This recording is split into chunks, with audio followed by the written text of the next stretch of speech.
if everyone you knew, or even just some of the people you knew, was suddenly swapped out? The person that you thought you knew seems mostly the same, but there's just one thing, or maybe a few things that just don't sit right.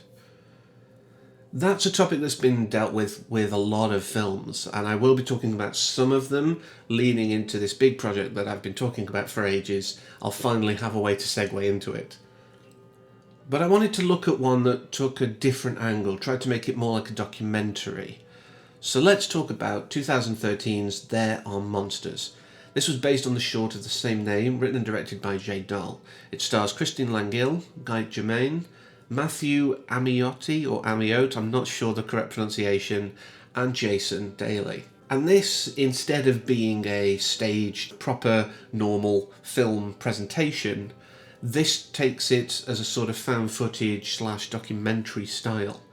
We have a group who are studying at Harton University who are doing a sort of media project of alumni of the university.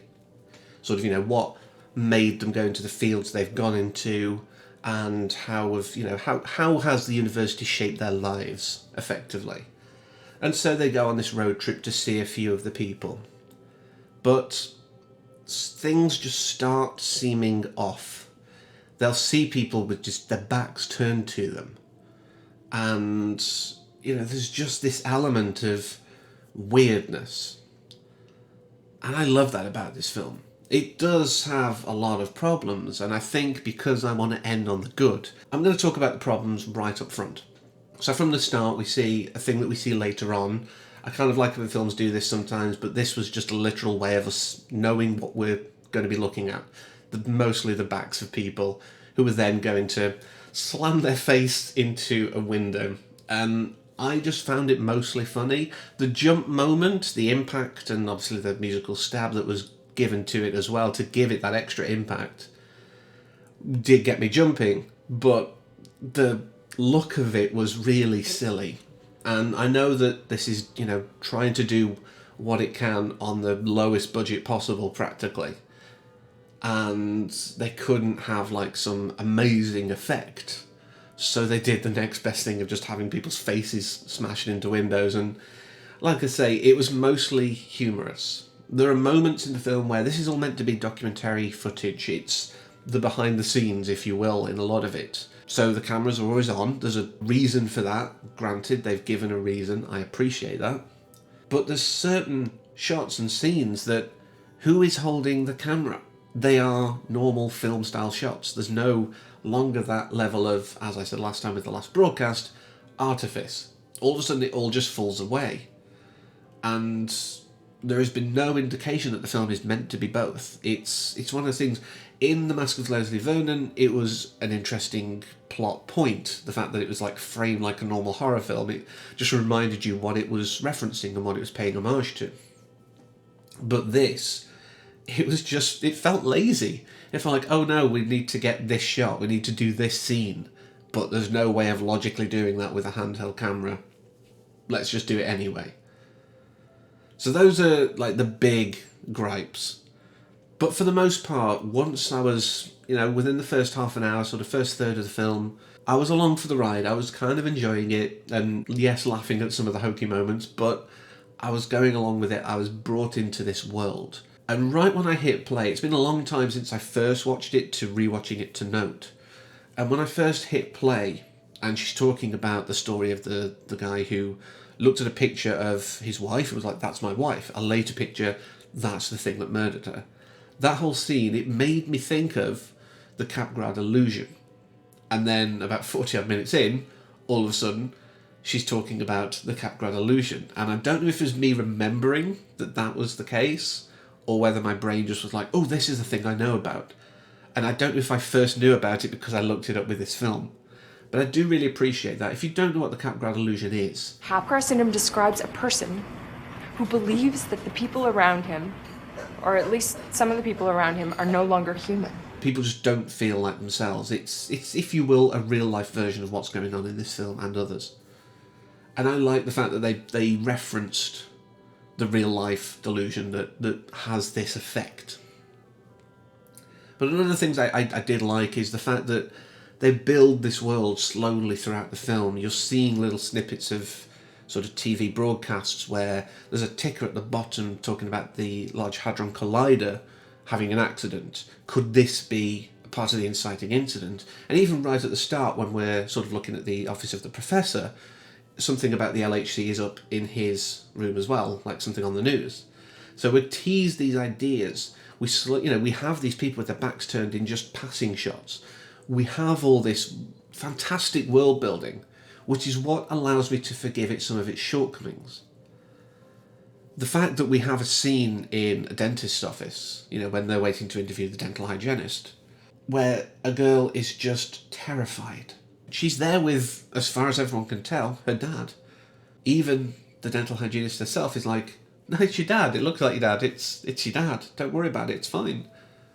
But she's like, no, it's not him. It looks like him, but it's not him. And there's all this little kind of clever world building and bringing the tension, the fear that these people will be experiencing in this world. And that is amazing. I love this film for those moments. The fact we have people just turning and looking every so often when one of them just says something that seems a bit non-conformist, if you will. And we have, the whole thing with weird spirals where the brain just suddenly trails off.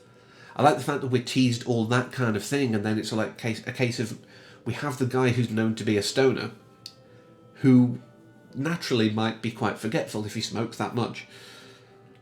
But then it's like, wait a minute, maybe that's not just him being a stoner, maybe this is a perfect cover.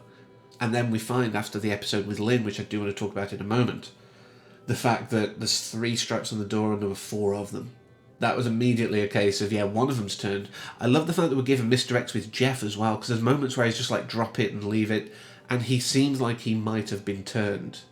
The 3 stripes could have been either Dan or Jeff. And obviously we learned that, yes, it was Dan. But I love all of this, but that scene I wanted to talk about with Lynn is very sad. Because it does happen a lot. Those with mental health conditions that, may have delusional elements are often disbelieved. It happens a lot in these kind of things as well, but it does happen a lot in real life. You will have someone just saying, this is a thing, and, I'm really worried about it. People will be like, oh, you, whatever condition is acting up again, you're in an episode, you're whatever. And unfortunately, that's one of the most, sadly, realistic parts of this film, the treatment of Lynn. And she says herself, I haven't had an episode in ages because the medication's working. You will find that if the medication's working for people, they will have very, very sparse episodes. They'll have big gaps between. Yes, it could be that, she's suddenly having an episode after a long break. It can happen. But given all the other evidence of the film, it's kind of believable. But this was great, and, like I say, aside from some moments, there's great acting in this. There's great tension building, and just some ropey effects. But this film, to me, and a lot of the films that I'm going to cover, is not only about, sort of representation of the Capgras illusion, but also about conformity. A lot of these films will star quite young people, and they'll be quite young characters, especially as time's gone on. Whilst the original invasion of the body snatchers of the 50s was very much about the Red Menace, communists could be anywhere in your country, in your neighbourhood. It could be you or your neighbour. That was the threat then. But we've still got these kind of films because the generations before expect the young to follow the mould that they fit into, to follow their example. But as the world develops, as we have new technologies, as we give people more freedoms, more rights, and more technology, that mould doesn't work anymore. So this pressure to conform becomes the new terror, becomes the new fodder for the horror films. And that's why, like I say, these films have skewed younger as time's gone on. The original Body Snatchers wasn't a university student running around going, help, everyone's been replaced. But now it is. And yes, we've had remakes of that which have had middle-aged kind of people, but that's because they're just redoing the original.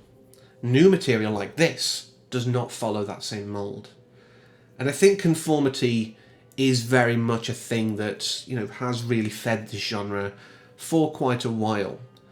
I think one of the ones that I really want to cover as part of this, because it does relate, will be They Live, but that's a few weeks down the line. I want to cover a couple before that. But yeah, this is a film with a lot of flaws, but the tension is there, the great social commentary is there, and some great acting is there, and that's how I want to end this. Because I was very impressed by some moments. Again, it's not perfect, but there is one of the actors who gives a great performance. Terry has a moment where they're talking about it all, and he's crying, and his tears are there, and it's very believable. These tears are welled up. This is a great actor. And I looked it up. I'm like, why? This guy seems familiar, but I can't think of anything I've seen him in before. And then I was alarmed on the IMDb page because there is nothing film-wise after this point that he's starting. In fact, about 4 years later, he unfortunately passed away due to brain cancer at the age of 32. And that was a big loss. It's why I was bothered at the start when I said, you know, I don't know how to pronounce his last name.